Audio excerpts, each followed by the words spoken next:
Welcome everybody to another episode of, I don't know what we're calling this, like Talks with Dave, maybe could be a good one. This has become a consecutive, about every 6 months, you and I are getting together, having, a conversation around your brands, what is new, and really just kind of looking at where the profession is at. And obviously, right now things are a new form of normal, but we still have to do things in some ways the ways that they've been done before. But it's great to be able to connect with leaders like you that are just changing processes and adapting quickly. And we were just talking about the domino effect of all restrictions and changes, and how one little thing affects tens of thousands of people and companies and things. So why don't you, quick introduction if people don't know who you are, and then tell us what's new with Inman. Yeah, Dave McComb is my name. I've been in funeral service for a long time. Started back in 1986. Family firm, 4 generations, Fort Wayne, Indiana. Eventually, flash forward to 13 years ago when we started Eagles Wings Air, and we've done a great job with that. We've served many funeral directors.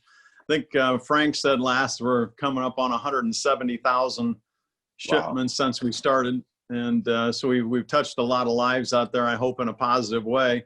We are here at the service of funeral directors and the profession in the community. So that's what my job used to be, serving consumers. Now my job is serving funeral directors.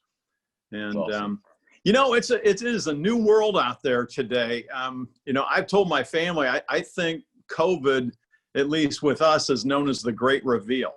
It has revealed a lot of things about your company. It's revealed a lot of things about your family, and it reveals a lot of things about you personally. And in that regard, I believe it's a really good thing. And I think we all need to take a look at things in a different perspective, because you can learn from it for sure. In regard to COVID-19 and the way our consumers approach our business, I'd like to throw out there something that I've seen a couple places around the country, because I still have been traveling and have been traveling on aircraft. I feel it's no more dangerous than going into a grocery store. So I've been, careful in selecting the flights and so forth, but I've been to Oklahoma City, I've been to Washington, D.C., I've been to Clearwater, Florida, all since this all started. And I think it's important to kind of stay into the game. Life is not about being locked up in your house. You obviously have to be safe. But let me tell you what I've seen. A couple businesses, restaurants that I've been in, they have a sandwich board out on their sidewalk that posts their protocol. And I think protocol in this environment reigns supreme. And I would suggest for funeral directors to consider having something outside of their building before people come in for a visitation to calm them. And I think if you calm the people that are showing up, I believe that'll be a really good thing for you.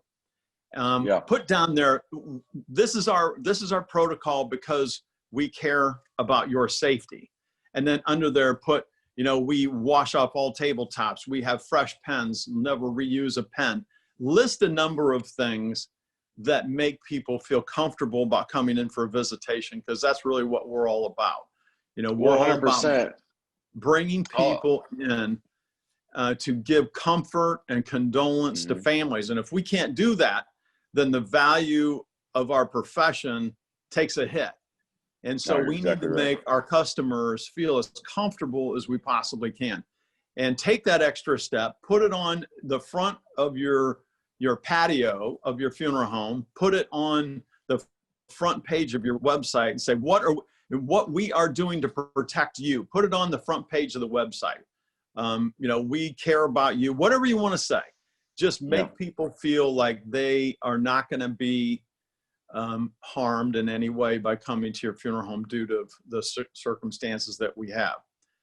So in today's environment, that would be a really good one. Somebody asked me the other day, said, what do you do to regain, some of the value of services that we had in the past? And And he said, I'm up, so far this year, I'm up 20 calls, which is a really good thing, but my revenue is down.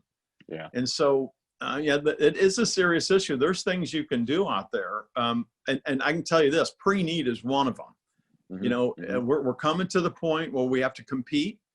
Even if you're in a market where you don't think you have a lot of competition, I'd make sure that people pre-arrange funerals today with less cremation in mind, unless you think there's going to be less cremation in the future, which I don't. I think there's going to still be more cremation in the future.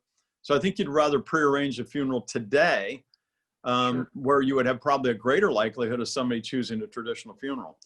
And, and when you do a pre-arrangement, if cash flow is an issue, we do have a product out there that can immediately help with cash flow. And it's called a travel plan. It pays a good commission, and there's no reason somebody shouldn't be buying one when they buy a pre-arrangement plan. So you need to check that out.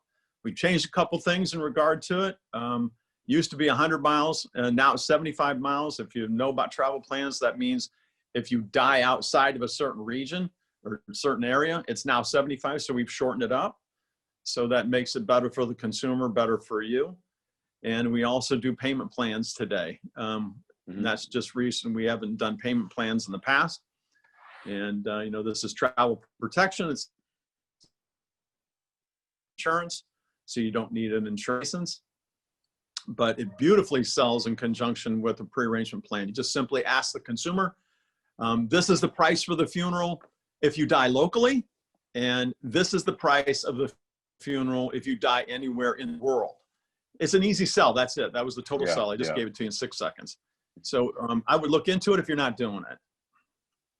I love it. I love it. And I want to touch on a couple of things. When we look at data from content that funeral homes are putting out via social media during this pandemic, one of the top performing pieces of content is protocol. So walking through the funeral home, showing what you're doing to protect families. So you're exactly right. Like that is of utmost importance to the consumer coming in and out of a business, whether it's a funeral home or a restaurant or a hotel or what, having that front and center. So you've got a new integration and partnership with Inman. Can you tell us a little bit about that and what that entails? Yeah, it's really interesting. We've been in the software business since 1986. We started out doing contact management when nobody even knew what it was. We used this thing called Telemagic. It was a DOS program, if you remember that, the green print on the screen, and you might have seen that in movies and so forth. But anyways, that's what we started with. We learned that you can't spell Fort Wayne 17 different ways and have an effective database. And so, we learned a lot, and we made our own software past then. We wrote it in FoxPro.net and a number of other languages I don't know. And it's, the tech business is so full of acronyms, you need good, smart people. That's right. And so we teamed up with Osiris, and our pre-need software called Premier grew up out of a funeral home with funeral directors sitting around a table designing it. Their software grew up out of a multi-generational funeral home and sat around tables and designed it. And not only that, they have some extra expertise in their family.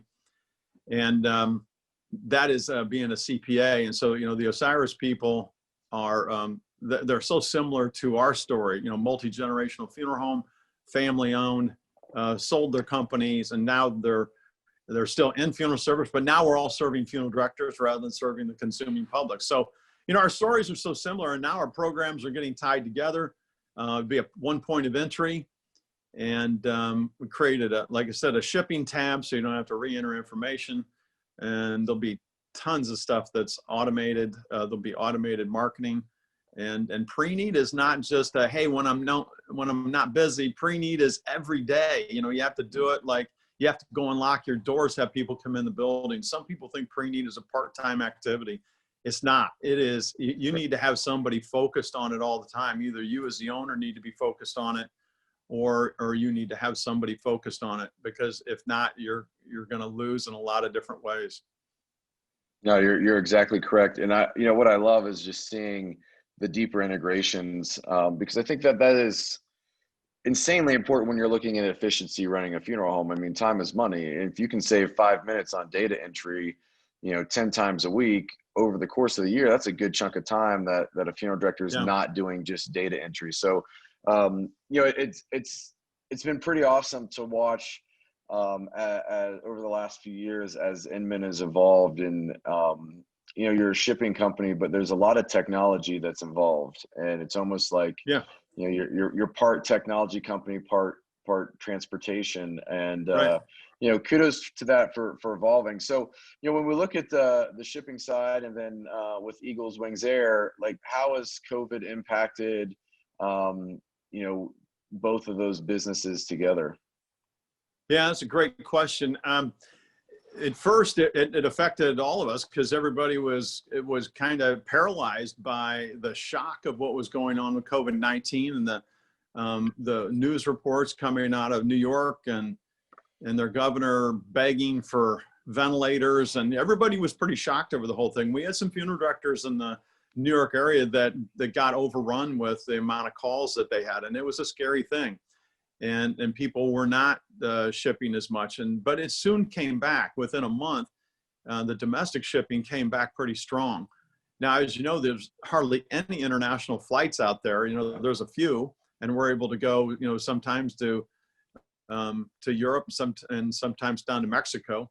Mexico is actually opening up quite a bit more, but that's the part of the business that was affected negatively. But the domestic business since then has been fantastic. We've gained many new customers. I think people realize that Eagles Wings Air has great connections with the cargo divisions of airlines, and if you've seen what these guys have done to the schedules, they've gutted them, and it's unbelievable how they've changed the schedules. And our people have been on hold sometimes for 4 hours, and we have the best connections with the airlines of anybody in the country. And so let us handle that problem for you. Don't put yourself to the trouble of being on hold with an airline that has just totally cut out all their staff members, their customer service people. Let us be that for you.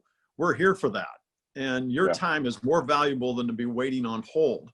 Your time needs to be used serving your family and serving others in the community.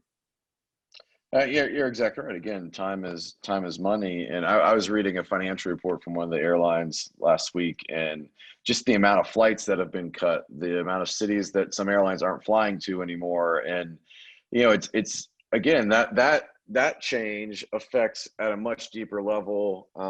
We rarely, you probably think about it a lot, but a lot of us don't necessarily think about, getting a deceased from point A to point B and what those airline changes mean, and the logistics and the time spent and things. So again, you're saving that time and doing the work for the funeral home. Well, there's some big news that you and I are going to talk about in a different episode surrounding the Eagles Wings Air, and some things that you've been able to be a part of over the last couple of months. So we'll record another one of these soon and chat about that. But Dave, it's always a pleasure to get to connect with you.